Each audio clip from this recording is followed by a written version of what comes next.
When 27-year-old Francesca disappeared during her solo motorcycle trip across America, investigators were certain she'd crashed somewhere in Colorado's treacherous mountain passes. Her family spent years searching those peaks and valleys, clinging to hope that faded with each passing season.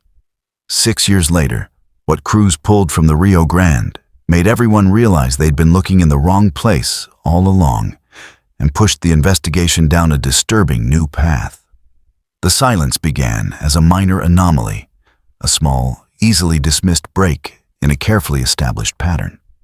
For the Sullivan family living in suburban Pennsylvania, the rhythm of late August 2018 had been set by the daily check-ins from their daughter Francesca. At 27, she was on the adventure of a lifetime, a solo motorcycle trip across the United States, a journey she had meticulously planned for over a year. The rule was simple. A non-negotiable promise made to her anxious parents before she'd wheeled her loaded-down motorcycle out of their driveway.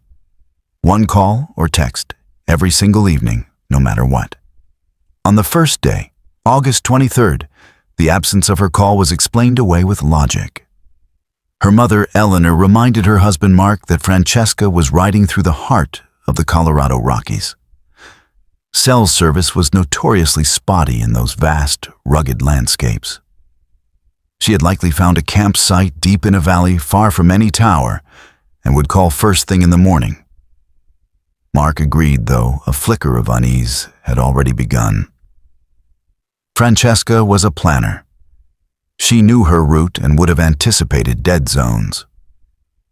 The second day, the unease grew into a persistent, gnawing anxiety. Calls to Francesca's phone went straight to voicemail, the canned impersonal greeting a stark contrast to her usually vibrant voice. Texts sent from their phones remained stubbornly marked as undelivered, trapped in a digital limbo. Eleanor found herself compulsively checking Francesca's social media pages, hitting refresh on a feed that remained frozen in time. Its last update, a cheerful post from 3 days prior. The family's conversations became clip-the-air in their home, thick with unspoken fears. The rationalization started to sound hollow. By the morning of the third day, August 25th, the silence was no longer an anomaly. It was a deafening alarm. This was profoundly unlike Francesca.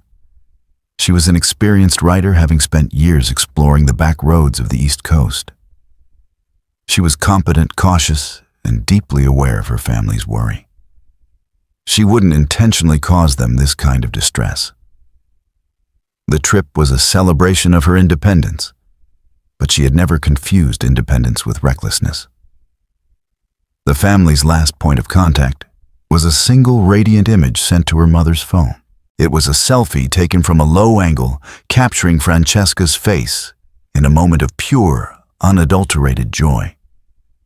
Her wide, genuine smile seemed to fill the frame, her eyes crinkling against the bright mountain sun.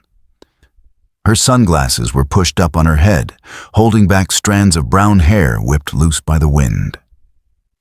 She wore her favorite blue and black armored motorcycle jacket. Behind her stood her pride and joy, a red BMW sport touring bike. Its rear seat piled high with black waterproof bags containing everything she needed to live on the road for 2 months. The backdrop was breathtaking, almost unreal. A panorama of jagged snow-dusted peaks rising above a high-altitude lake whose water was a shocking shade of turquoise. The accompanying text was short and effusive. It read, "Made it to the top of the world. Unbelievable.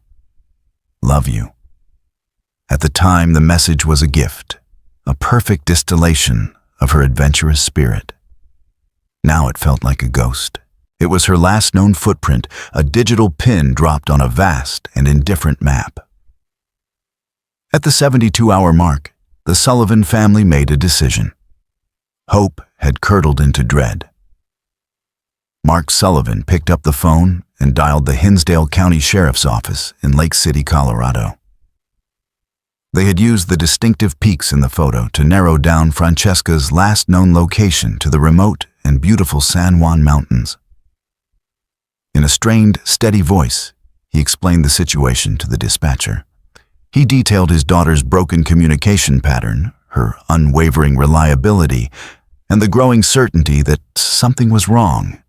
He provided her full name, Francesca Sullivan, her date of birth, and a detailed description of her and her motorcycle. He emailed the final joyful selfie and the text message that now seemed so ominous. The official report was filed. A case number was assigned. Across the country, in a quiet sheriff's office surrounded by the very mountains that had so thrilled her, Francesca Sullivan was now officially a missing person. The official investigation into the disappearance of Francesca Sullivan began in the small wood-paneled office of Detective David Miller of the Hinsdale County Sheriff's Office. Miller was a man in his late 50s, with a face weathered by decades of high-altitude sun, and a calm demeanor that belied a sharp, methodical mind. He had handled dozens of missing persons cases over his career, most of them hikers or hunters who had underestimated the raw power of the San Juan Mountains. These cases almost always ended in one of two ways: a dramatic rescue or a grim recovery. He hoped for the former, but prepared for the latter. His first step was to build a timeline, a concrete map of Francesca's last known movements. The Sullivan family had already provided the emotional anchor, the final photo. But Miller needed data. He spent the first 48 hours securing warrants and sending formal requests to Francesca's cell phone provider and bank. The digital breadcrumbs, he knew, would be impartial and precise. The bank records were the first to arrive. They showed a clear pattern of gas station stops and small grocery purchases tracing a logical path westward. The final transaction was a $15.72 purchase at a gas station on the edge of Lake City, Colorado, made at 11:42 a.m. on August 22nd. This was their starting point. The cell phone data was more complex. It confirmed the last successful communication was the photo message sent from Francesca's phone on the afternoon of the 22nd. After that, the records showed a series of failed attempts by her family to reach her. The crucial piece of information was the last passive signal or ping from her device. It came in the early evening of August 22nd. A brief automated connection to a cell tower located atop Slumgullion Pass. Miller pulled up a topographical map and drew a wide cone radiating from the tower's location. The signal's reach covered a staggering 300 square miles of some of the most rugged and inaccessible terrain in the continental United States. The ping confirmed Francesca was somewhere within that vast wedge of wilderness, but it did little to narrow the search.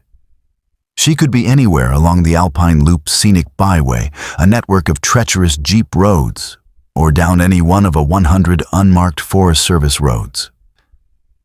She could be at the bottom of a canyon hidden by dense pine and aspen, completely invisible from the air. The initial theory was the most probable one: a tragic accident.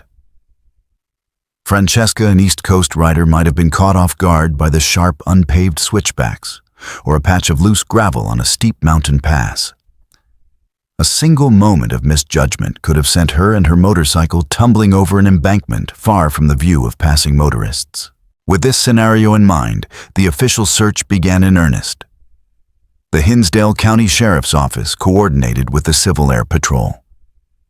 For 3 consecutive days, their single-engine Cessna aircraft flew slow, deliberate grid patterns over the search area. From 1,000 FT-up pilots and spotters scanned the landscape, their eyes straining to catch a glint of chrome or a flash of red against the sprawling green and brown canvas of the mountains. The sheer scale of the task was daunting. The terrain was a chaotic jumble of peaks, valleys, dense forests, and rocky scree fields. A motorcycle, even a bright red one, could be swallowed by the landscape with terrifying ease. Simultaneously, ground teams were mobilized. Deputies in 4x4 trucks drove the main arteries of the search area, including the entirety of the Alpine Loop. They drove slowly, stopping at every scenic overlook and pull-off, using binoculars to scan the steep drop-offs below. They looked for broken guardrails, skid marks in the dirt, or snapped branches, any sign that a vehicle had left the road. They found nothing. The mountains kept their secrets. The search was physically and emotionally draining. Each day ended with the same result. No sign of Francesca, no sign of her motorcycle. The vastness of the wilderness felt less like a beautiful backdrop and more like an adversary. After 4 days of fruitless searching, Detective Miller shifted his focus from the landscape to the people who inhabited it. He began a systematic canvass of every business along Francesca's likely route: gas stations, diners, and the handful of motel and lodges scattered through the remote county. He carried a stack of freshly printed flyers featuring the smiling selfie and a clear photo of her red BMW. In a small rustic motel just outside Lake City, he got his first break. The owner, a man named George, recognized Francesca immediately. He remembered her bright energy and infectious enthusiasm. She had stayed one night, he recalled, and had spent half an hour in the lobby telling him about her journey. As Miller was about to leave, George hesitated, then added something else. He said Francesca had mentioned a strange encounter at the gas station in town earlier that day. She had recounted it with a laugh, brushing it off as more weird than threatening, but it had clearly stuck in her mind. A man had approached her while she was fueling her bike. He wasn't just casually admiring it. He was unusually persistent, asking a string of pointed questions. He wanted to know her destination, if she was traveling alone, and made several comments about how valuable a bike like hers was. George said Francesca had described him as making her feel a little prickly, a feeling she wasn't used to on her trip. This was the first tangible lead, the first thread that pointed away from a simple accident and towards a possible human element. Miller thanked George and immediately drove to the gas station. The manager on duty was cooperative, and together they reviewed the security camera footage from the afternoon of August 22nd. The camera angle was wide, the image quality grainy, but the scene was unmistakable. There was Francesca in her blue jacket standing by her red bike. A tall, lanky man in a dirty baseball cap and work boots approached her. The video had no audio, but their body language told a story. Francesca was polite, but visibly reserved, keeping a slight distance. The man, however, was animated, gesturing towards the bike, leaning in closer than was comfortable. After a few minutes, he finally walked away, and Francesca quickly finished fueling, got on her bike, and left. Miller showed a still from the video to a local deputy, who recognized the man instantly. He was a transient worker, a man who drifted through the mountain towns, picking up odd jobs in construction or ranching during the summer months and disappearing when the cold set in. He had a name and a minor record for petty theft from years ago. A bolo "I'll be on the lookout" alert was immediately issued to law enforcement agencies across Colorado and neighboring states, complete with the CCTV image and the man's description. For a week, the investigation had a new urgent focus. The theory shifted. Perhaps the man had followed Francesca from the gas station, waiting for an opportunity. The lead that had generated so much hope dissolved just as quickly. 2 weeks later, a sheriff's deputy in rural Wyoming located the man working on a remote cattle ranch. He was brought in for questioning. He was cooperative and seemed genuinely shocked to learn that the friendly woman with the nice motorcycle was missing. He admitted to the conversation, explaining that he was a huge motorcycle fan and had never seen a BMW Sport Tourer like hers up close. He said he was just geeking out over the bike. Most importantly, he had a rock-solid, verifiable alibi for the entire week of Francesca's disappearance. His new employer confirmed he had started work the day after he was seen on the CCTV footage, and his time card signed by his foreman showed he had worked 10-hour days without a single absence. He was over 300 met away when Francesca vanished. After checking his story, investigators had no choice but to clear him. The promising lead evaporated into thin air, leaving the investigation right back where it started.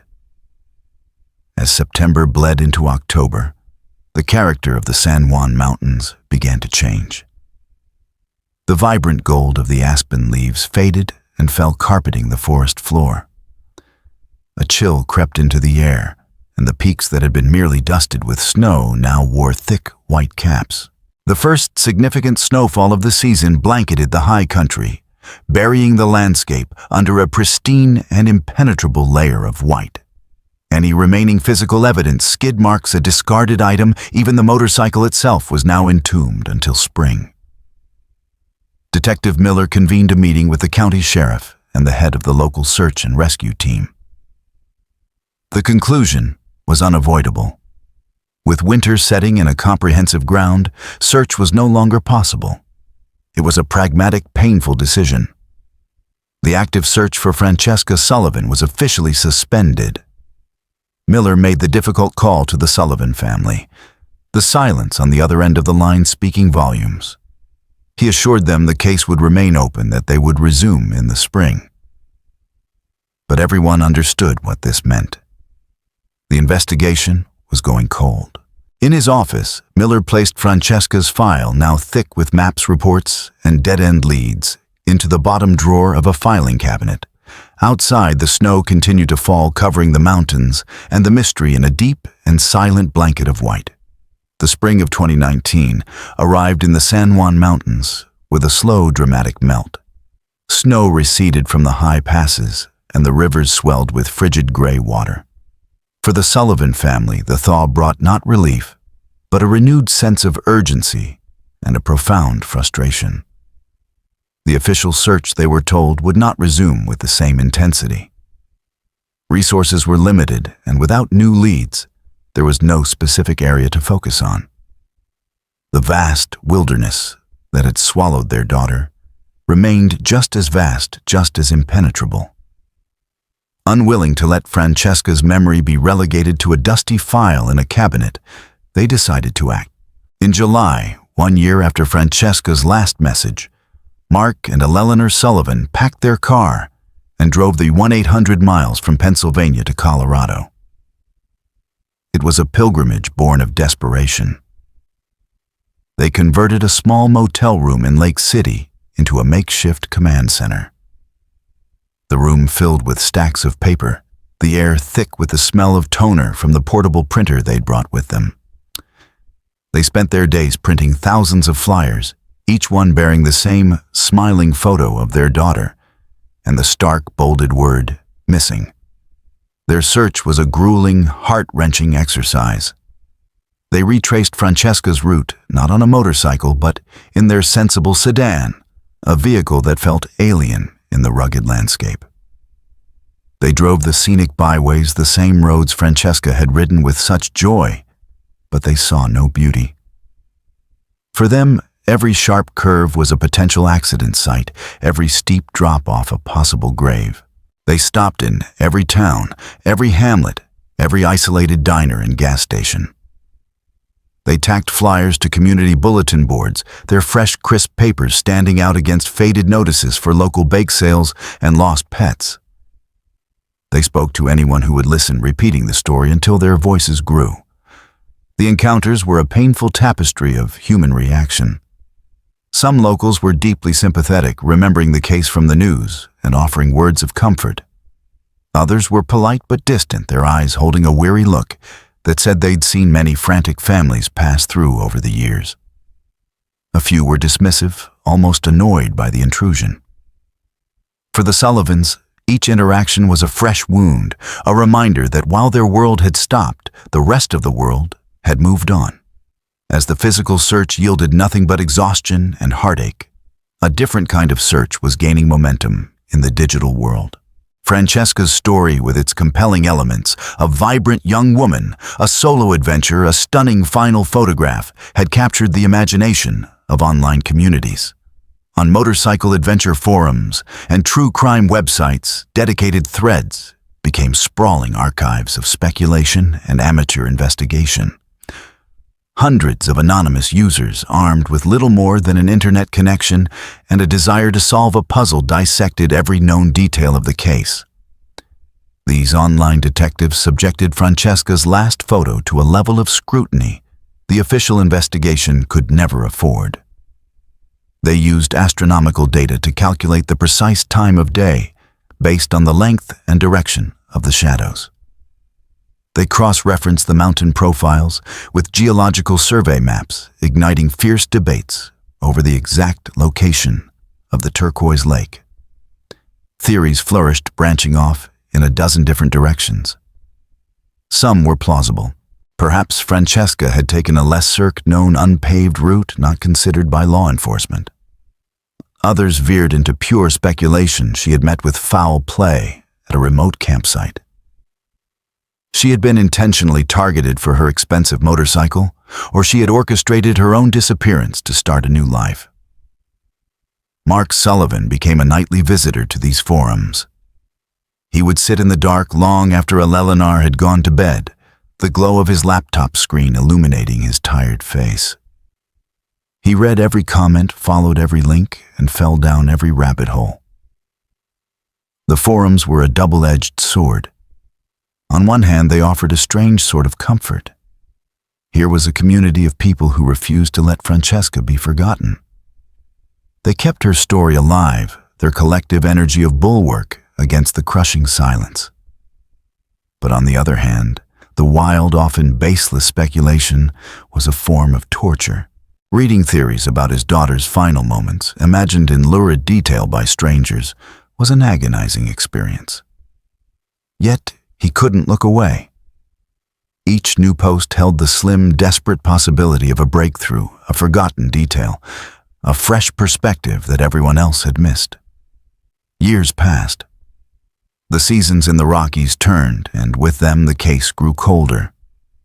2 years became 3. Then in the fall of 2021, the silence was shattered by a sudden, electrifying bolt of hope. A tip came in through the National Missing Persons Hotline. The caller was a tourist, a woman from Ohio, who had been on a road trip through the Southwest with her husband.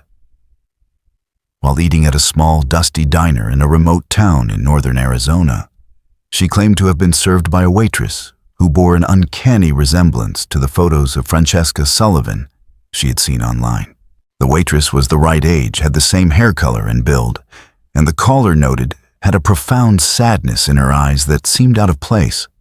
The tip was forwarded to Detective Miller's old apartment, and then to the Sullivan family. The news sent a shockwave through their lives. For 3 years, they had been suspended in a state of agonizing ambiguity. Now suddenly there was a tangible possibility. They tried to temper their expectations to remind themselves of the countless false leads and mistaken identities in such cases. But hope is a powerful, irrational force.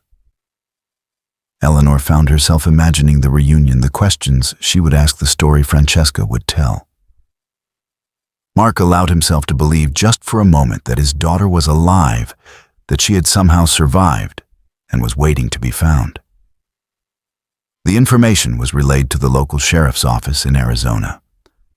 A deputy was dispatched to the diner, a low-slung building on a lonely stretch of highway. He walked in, the bell above the door jingling, and scanned the room. He saw her immediately, a young woman with brown hair tied back, moving between tables with a coffee pot in her hand. He approached her table and quietly asked to speak with her. The woman was startled, then wary. She led him to a small office in the back. The deputy explained the situation, gently showing her the flyer with Francesca's face on it. The woman stared at the photo for a long moment. She acknowledged the resemblance, but shook her head. She pulled her driver's license from her wallet and handed it to him. Her name was different. Her date of birth was different.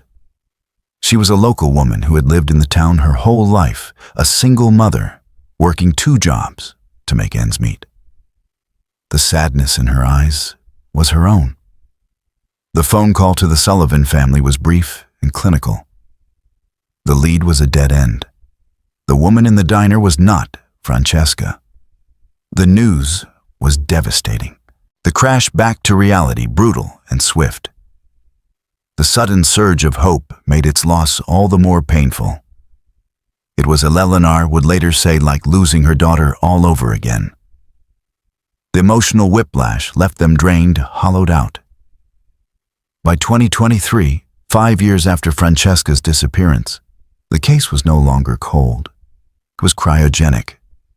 Detective Miller had retired, handing his files, including the thick binder with Sullivan on the spine, to a younger detective juggling a heavy caseload of fresh crimes.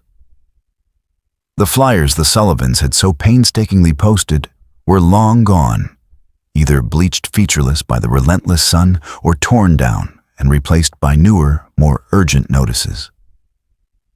The online forums had mostly fallen silent, the main thread about Francesca's case, now buried pages deep, only occasionally revived by a newcomer who would ask, "Any updates on this?" The answer was always the same.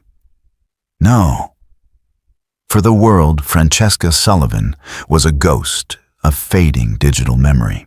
But for her family, she remained a constant, painful presence.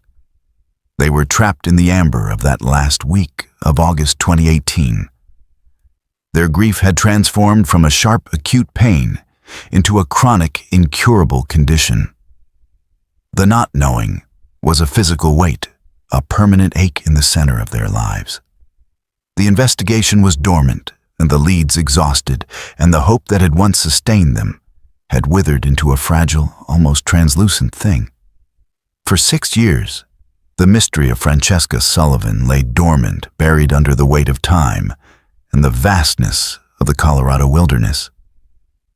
The answer, when it came, was not unearthed by detectives' dogged work or a long-awaited confession.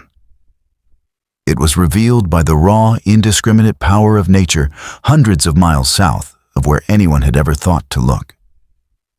The late summer of 2024 brought a monsoon season of historic proportions to the American Southwest. A persistent atmospheric river, thick with tropical moisture, stalled over the region, unleashing torrential downpours day after day.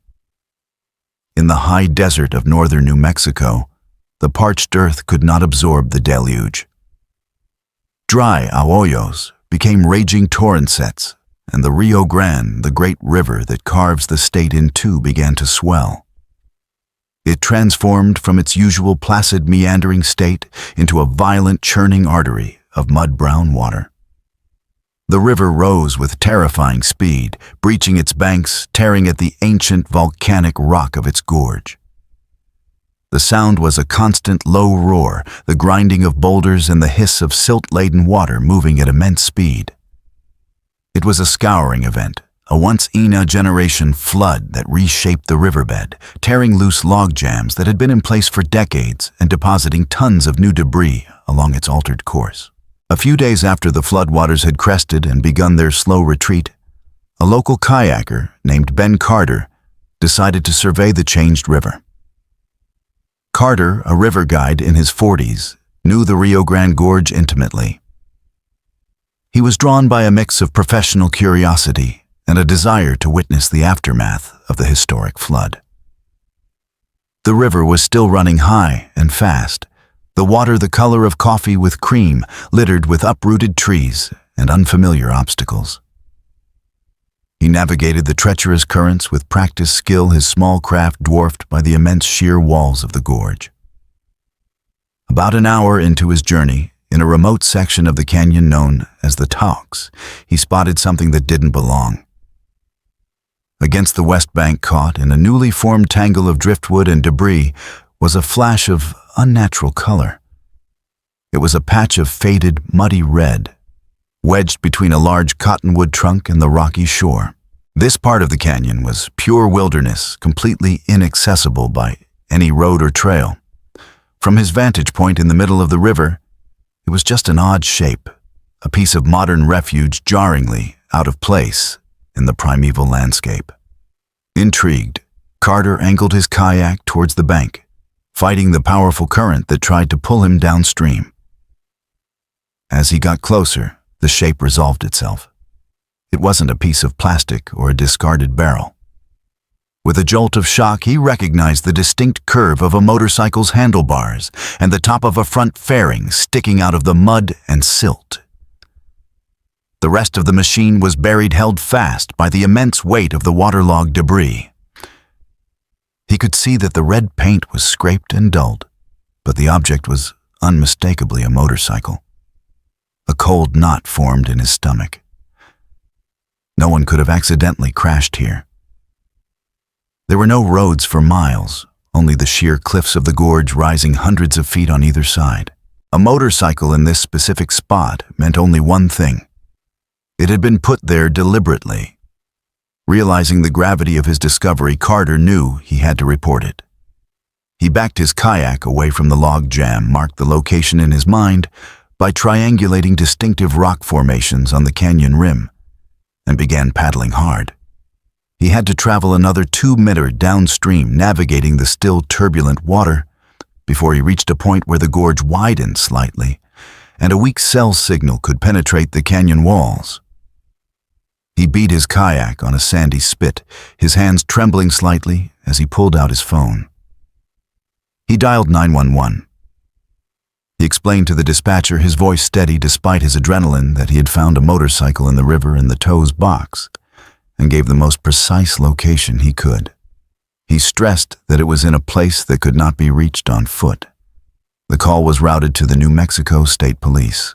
Given the location, the initial responding officers had to drive to the nearest overlook, the Manby Hot Springs trailhead, and use high-powered binoculars to try and spot the location Carter had described. They could just make out the red object in the debris field below. They quickly confirmed his assessment. A ground recovery was impossible. The terrain was too steep, too treacherous, and the river was still too dangerous to attempt a crossing. The decision was made to activate the NMSP's aviation unit. The following morning, the deep, thumping sound of rotor blades echoed through the Rio Grande Gorge. A Black Bell 407 helicopter with state police emblazoned in gold on its side appeared over the canyon rim. It descended carefully, its pilots expertly navigating the tricky winds that swirled between the gorge walls. On board was a tactical flight officer and a police diver from the New Mexico State Police dive team. The helicopter established a stable hover, 50 feet above the churning river, its rotor wash whipping the surface of the water into a frenzy. The diver, clad in a dry suit, was lowered on a steel cable. He plunged into the cold, murky water and fought his way through the current to the log jam. For several minutes, he worked beneath the surface.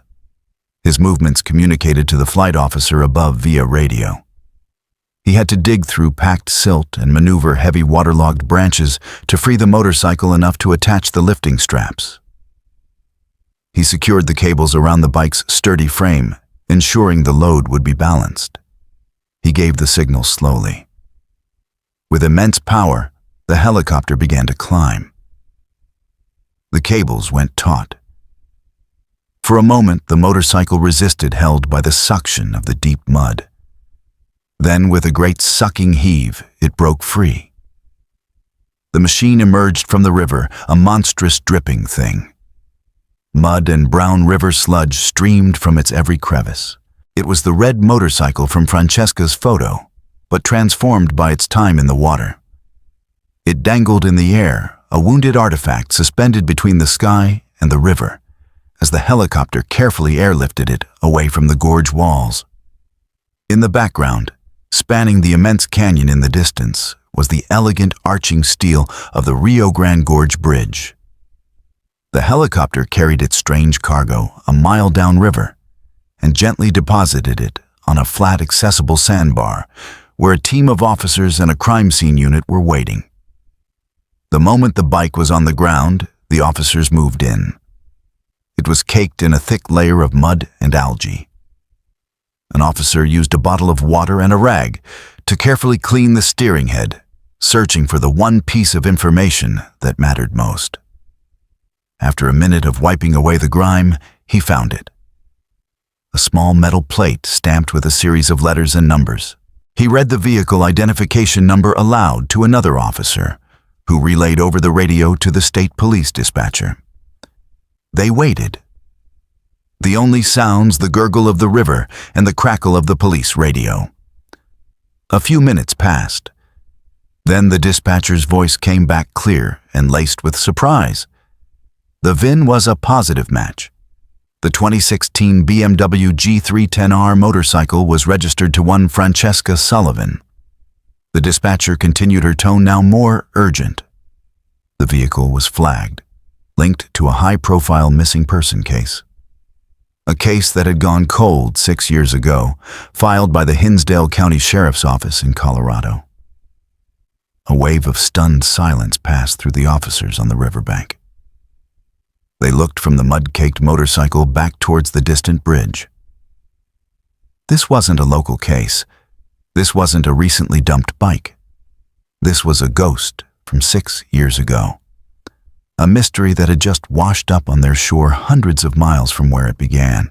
The cold case of Francesca Sullivan had just roared back to life in the muddy waters of the Rio Grande. The discovery of the motorcycle sent a jolt through 3 separate lives, collapsing 6 years of time into a single, shocking moment. In New Mexico, the case was assigned to Detective Mateo Reyes of the State Police's Criminal Investigations Bureau. Reyes was a sharp, patient investigator, a man who had built a career on solving the kinds of complex, layered cases that others found daunting. He understood that cold cases weren't just about old files. They were about dormant grief, and his first actions were guided by that understanding. His new case file began with a single photograph of the mud-caked red BMW dripping on the riverbank. His first call was a professional courtesy, a bridge across time and state lines to the man who had started it all. He tracked down David Miller's number and reached the retired detective at his home in a quiet Colorado suburb. Miller listened in stunned silence as Reyes detailed the discovery in the Rio Grande Gorge. For 6 years, Miller had been haunted by the Sullivan case, by the feeling that he had missed something, that the vastness of the mountains had beaten him. The news that the bike had been found so far away was not just a shock. It was a profound vindication of his nagging instinct that this was never a simple accident. He offered Reyes his complete cooperation, promising to overnight his original unofficial case, notes the ones filled with his own theories and dead-end scribbles. Reyes's second call was infinitely more difficult. He dialed the number for the Sullivan family. Mark Sullivan answered on the second ring. Reyes identified himself and, as gently as he could, explained that Francesca's motorcycle had been recovered. The silence on the other end of the line was heavy, thick, with the weight of 6 years of unanswered questions. Reyes heard Eleanor's voice in the background, a sharp intake of breath. He explained the circumstances, the flood, the kayaker, the location in New Mexico. The news did not bring the relief of a resolution. Instead, it was a seismic event shattering the fragile peace the Sullivans had built over the years. The ambiguous hope they had clung to, the faint, irrational possibility that Francesca had simply walked away to start a new life, was instantly obliterated. It was replaced by a terrifying new reality. A fresh wave of grief mixed with a dreadful, burgeoning fear. The discovery of the bike meant the story wasn't over. It was entering a new, darker chapter. While the emotional shock waves radiated outward, the physical evidence began its own journey. The red BMW was carefully loaded onto a flatbed truck and transported under police escort to the New Mexico State Police Crime Laboratory in Santa Fe. Here, in a sterile, brightly lit bay, away from the wildness of the river, the motorcycle would be forced to give up its secrets. The first specialist to examine the bike was a forensic metallurgist, an expert in the language of decay. His job was to determine how long the motorcycle had been submerged. He spent hours meticulously examining the machine, using magnifying lenses and taking microscopic samples. His report, delivered to Detective Reyes 2 days later, contained the first bombshell. The motorcycle, he concluded with near certainty, had not been in the Rio Grande for 6 years. The rust patterns were too superficial. A vehicle submerged for that long in an active river would show deep, pervasive pitting and corrosion, especially on untreated steel components like the brake discs and chain. This bike showed significant surface rust, but not the deep structural decay he would expect. Furthermore, the aquatic life, the algae and microbial colonies found in the bike's crevices were consistent with a single season of growth, not multiple cycles of winter freezes and summer blooms. His final assessment was stunning. The motorcycle had been in the water for no more than a year and likely as little as 6 to 8 months. This finding fundamentally altered the timeline. If the bike had only been in the river for a year at most, where had it been for the previous 5? The question hung in the air of the incident room as Reyes and his small team absorbed the information. The second bombshell followed quickly from another lab. A vehicle reconstruction expert had analyzed the motorcycle's physical damage, and his findings were just as game-changing. He reported an almost complete lack of the kind of damage associated with a typical motorcycle accident. There were no long parallel scrapes or road rash on the engine casings, fairings, or handlebars that would indicate the bike had slid on its side along asphalt or gravel. The forks were not bent from a frontal collision, nor was the swing arm twisted from a sideways impact. Instead, the damage was bizarrely symmetrical and vertical. The frame was bent downwards, as if it had landed perfectly flat on its wheels from a great height. The suspension was blown out and the wheels were buckled, and the engine block had hairline fractures consistent with a single catastrophic shock wave traveling up through the chassis. The expert concluded his report with a chilling sentence.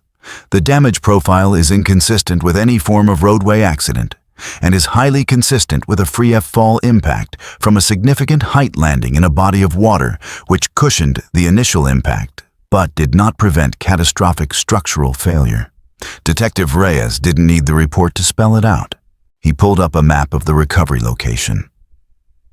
The spot where the kayaker found the bike was less than a 4-mile downstream from the Rio Grande Gorge Bridge. The bridge deck stood 650 feet above the river. The conclusion was inescapable. The motorcycle hadn't been ridden into the river or crashed near its banks. It had been intentionally pushed or dropped from the bridge. In the main briefing room of the NMSP headquarters, Reyes stood before a large whiteboard. With a black marker, he drew a line through the old theory. Accident, Colorado, 2018. It was a ghost story, a fiction they had all believed for 6 years. He began to construct a new timeline, one based on the irrefutable science from the lab. Francesca Sullivan had disappeared in 2018. Her motorcycle, however, had not. It had remained in the possession of an unknown person for at least 5 years. Then, sometime in late 2023 or early 2024, that person had driven it to the middle of the Rio Grande Gorge Bridge, likely in the dead of night, and sent it plummeting into the abyss below. It was a calculated act of disposal. With this new timeline, the entire nature of the investigation shifted. Reyes made a formal request to have the case status officially changed. The paperwork was filed, and the disappearance of Francesca Sullivan was reclassified from a cold missing person case to an active homicide investigation. The jurisdictional lines blurred. This was no longer just Colorado's mystery. It was New Mexico's murder. The motorcycle, now central to a homicide case, was treated with even greater reverence. It was a 6-year-old crime scene. A team of technicians began a complete, painstaking tear-down, disassembling the machine piece by piece on a clean plastic sheet, examining every component for any trace of hidden evidence. They knew it was a long shot. The violent impact in the months in the river would have destroyed most forensic traces, but they had to try. Days into the tear-down, a young technician was working on the intake system. He carefully removed the fuel tank to get access to the airbox, a plastic chamber designed to feed clean air to the engine. It was a sealed, protected environment, one of the few places on the bike that might have remained relatively dry and shielded from the elements. As he unclipped the cover, he saw something inside nestled next to the paper air filter. It wasn't a leaf or a piece of debris that had been sucked in. It was man-made. Using tweezers, he carefully extracted the object. It was a small, brittle piece of paper folded into a tight square. It was faded and water-stained around the edges, but the core of it was surprisingly well preserved. He gently unfolded it. It was a fragment torn from a larger page. The paper was thin, glossy, the kind used in a road atlas.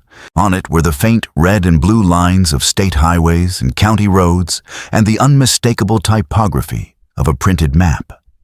It showed a small, sparsely populated section of a rural county in northern New Mexico, not far from the Colorado border, and just a 2-hour drive from the Rio Grande Gorge. One of the small towns marked on the map fragment was circled faintly in blue pen. The discovery sent a fresh charge of electricity through the investigation. This was the clue they were looking for, a tangible link between the motorcycle and a specific place. It was a message from the past, preserved by chance in the dark, dry confines of the airbox. Why would it be there? Perhaps it was Francesca's, a piece of the map she was using to navigate. Or more chillingly, perhaps it belonged to her killer, a reminder of a location tucked away and forgotten for years. The final horrifying theory began to crystallize on Reyes's whiteboard. Francesca hadn't vanished in the high passes of the San Juans. Her joyful message from the top of the world was not her last stop. She had continued south, crossing the state line into New Mexico, following the route on her map. And somewhere in that remote, sun-beaten county, she had been intercepted. She had been murdered. Her killer, for reasons they could not yet fathom, perhaps keeping the bike as a trophy or simply being unable to get rid of it without attracting attention, had hidden the motorcycle for 5 long years. It was a constant secret liability. Finally deciding to sever the last link to his crime, he had dumped it from the bridge, believing it would be lost forever in the depths of the Rio Grande. The discovery of the map fragment was not a key, but a compass. It pointed the entire weight of the reopened investigation toward a specific, sparsely populated county in the high desert of northern New Mexico. The circled town on the brittle piece of paper became the epicenter of a new intensive search. Detective Reyes coordinated a multi-agency task force, bringing in sheriff's deputies and seasoned search and rescue volunteers from across the region. For weeks, they combed the unforgiving landscape. This was a world of sagebrush pond and crumbling messes. A stark contrast to the alpine forests, where the search for Francesca had begun 6 years prior. Teams walked slow, deliberate grid patterns, their eyes scanning the arid ground for any sign out of place, a scrap of faded fabric, a glint of metal, or the subtle disturbance of soil that might indicate a shallow grave. They explored abandoned ranch houses, descended into dry arroyos, and peered into the shadows of box canyons. They interviewed the handful of long-term residents in the small town, circled on the map, showing them Francesca's smiling photo. But the faces they met were blank. 6 years was an eternity here. A lone traveler on a motorcycle was a fleeting image long since erased by thousands of uneventful days. The search conducted with diligence and hope yielded nothing. The land, vast and silent, offered no clues. The official search was eventually and reluctantly wound down. Just as the case seemed destined to stall once more, the Rio Grande and the river that had already given up one secret offered another. Weeks after the official search teams had departed, a geology professor from the University of New Mexico was conducting research along the gorge. Her work focused on the effects of the recent flood. Studying the newly exposed layers of sediment along the riverbanks in an area several miles downstream from where the motorcycle was found, she noticed an object protruding from a freshly cut bank. It was too white its shape, too uniform to be a rock. Using her rock hammer, she gently scraped away the surrounding dirt and with a jolt recognized the unmistakable form of a human bone. Detective Reyes returned to the gorge with a team from the office of the medical investigator.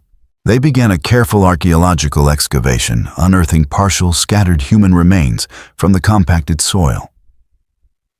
In the sterile environment of the OMI lab, a forensic anthropologist began the painstaking analysis.